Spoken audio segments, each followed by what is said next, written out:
opening up relations while protecting Canada's backyard, a significant diplomatic move in Greenland.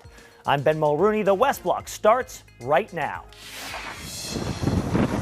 As Ottawa takes a cold, hard look at Arctic security, its relations are warming up with Greenland as a new Canadian consulate opens. I think Venezuela is feeling heat. And he said it could get, quote, very ugly as both sides dramatically ratchet up their military hardware. What's the American president's endgame in Venezuela?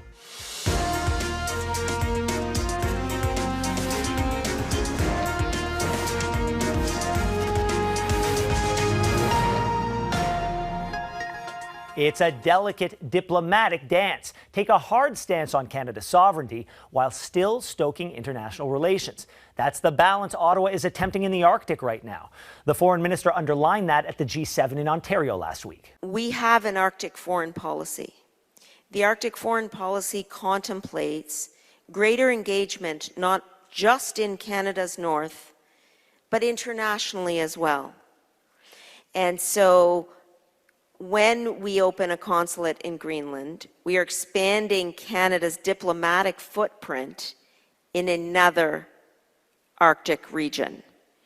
I've had numerous conversations with other foreign ministers of Arctic countries, and we all agree that now is the time to ensure that our collective will and footprint is placed in Arctic territory. Canada's recent budget, delivered just last week, put down $80 billion in defense spending. We are going to reach 2% this year and 5% of GDP by 2035. Much of that spending is going to involve dual-use infrastructure in the Canadian Arctic, ports, roads, railways. And Canada is opening its very first consulate in Greenland, hoping to bolster relations with the country. Their shared pain, both have felt the needling of Donald Trump trying to stick it to them on sovereignty. It also comes at a time when Russia is trying to dominate the Arctic, threatening NATO with catastrophic consequences over increased activity in the region. It was the U.S. that poked the bear recently, deploying fighter jets to Greenland to flex how rapidly its military muscle can arrive if need be.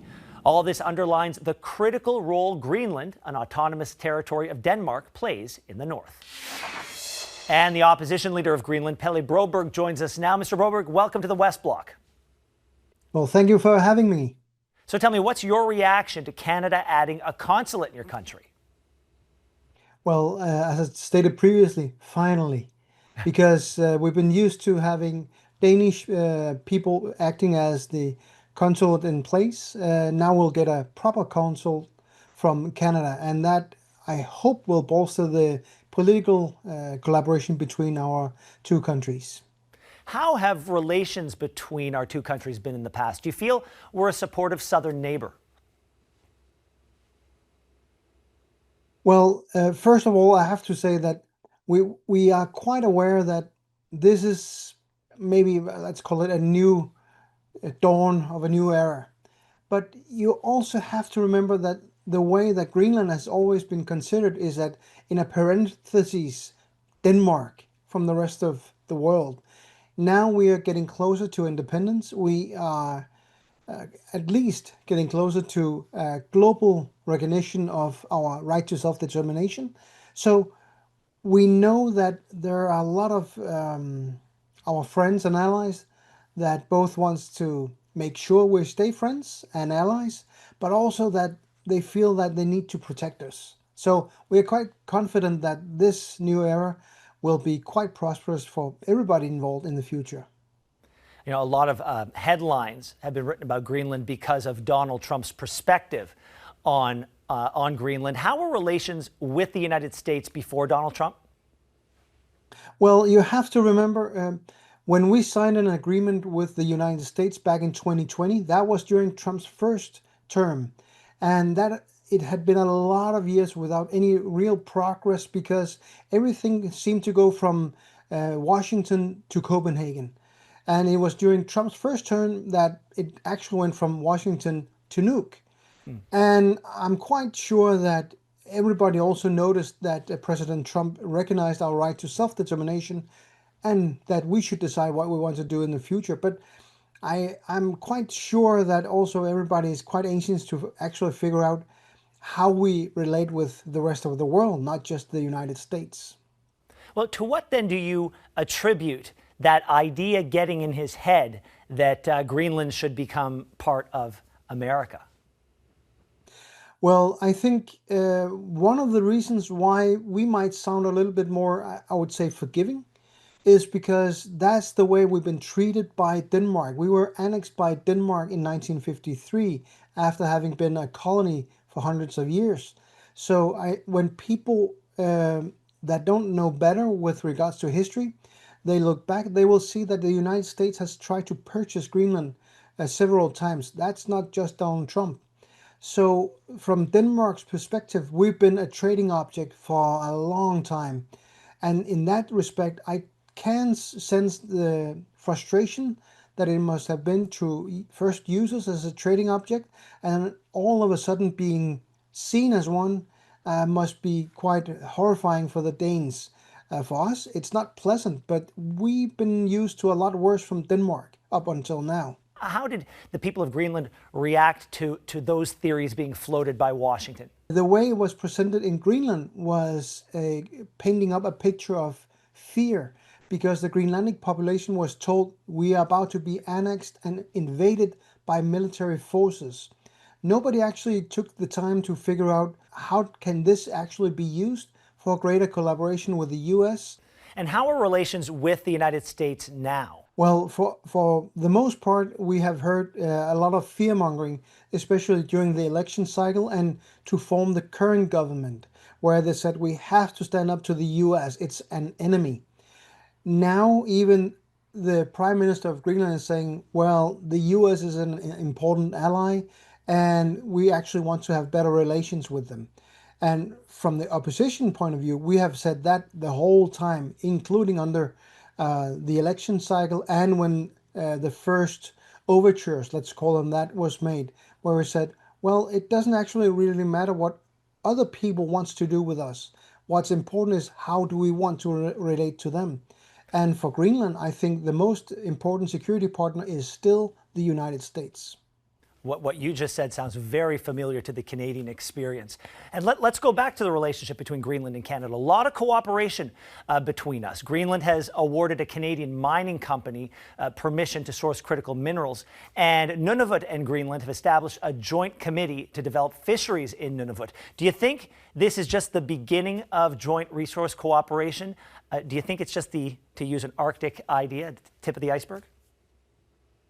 That's a very good phrase, and I'll point to some of the things that we actually have already managed to agree on, because it was as my first turn as a foreign minister that I managed to secure a deal with Canada to actually share our first land border with Canada, which is up in Hans Island. And the reason why that was a landmark is because up until then, it was in either or. Either it was our island or it was Canada's. And my philosophy was, well, this is Inuit territory for all parties concerned.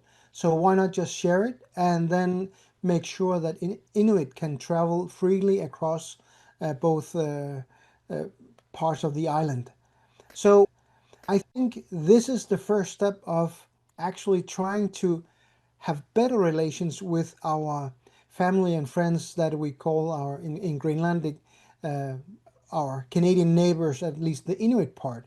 Because you have to remember, for some reason, as part of the Danish kingdom, because we were annexed, we are also part of the Schengen agreement. So it's not that easy to travel between Canada and Greenland. But we hope to rectify that in the future. But unfortunately, that might take an election too. Pelle Broberg, thank you very much. We appreciate your time. My pleasure. Greenland's strategic location is also key to Donald Trump's Golden Dome, a system that could cover North America, the Arctic, and Alaska. Peace and national security is both timely and important.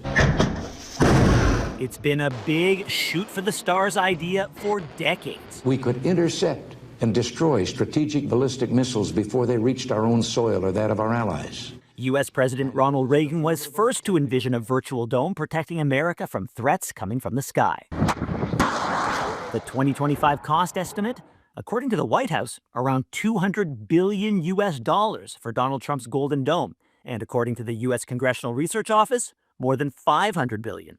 What's Canada's potential share? They're going to have to pay a lot of money for the dome. The U.S. president addressed that while leaving the G7. They'll be in the dome. Yeah, they'll be under the dome. Trump's missile defense shield is planned as a constellation of satellites and space-based weapons. It's a more sophisticated version of Israel's ground-based Iron Dome, as any American version would need to cover a much wider range. The initial Oval Office announcement also included Canada. Canada has called us and they want to be a part of it. So we'll be talking to them. They want to have protection also. So as usual, we help Canada do the best we can. Mark Carney has so far refused to talk dollars in relation to the dome. But the Prime Minister has previously confirmed that Ottawa is looking into the program. Okay, well, I'm not going to put a price tag on the second part of your question. We are conscious that we have an ability, if we so choose, to complete the Golden Dome with investments and partnership. And it's something that we are looking at. Fresh out of the Oval Office, Carney's Canada-U.S. Trade Minister confirmed there is now more to those discussions. We have indicated that we wanted to be a constructive partner as the Americans elaborate the details of a Golden Dome. Those conversations are ongoing. The Prime Minister has said that he was absolutely open to understanding the details and that they should see Canada as a constructive partner. We told the Americans we want to be a security and defense partner, and the Golden Dome is absolutely part of that conversation. But the question still remains, is being part of that deal tied to any tariff deals? They're going to have to pay a lot of tariffs and things. They're going to have to pay a lot of money for the dome, for the Iron Dome. They want to be a part of it. We may make a separate deal on that, by the way. We discussed that, yeah, for the dome. That may be a separate deal. But there are still many other unknowns in this defense plan, including stopping any intercontinental ballistic missiles. The only chance to intercept that type of threat is in the first few minutes after launch. Accomplishing that could require much more, like weapons in space more advanced than we can ever imagine right now. And that is a whole other frontier.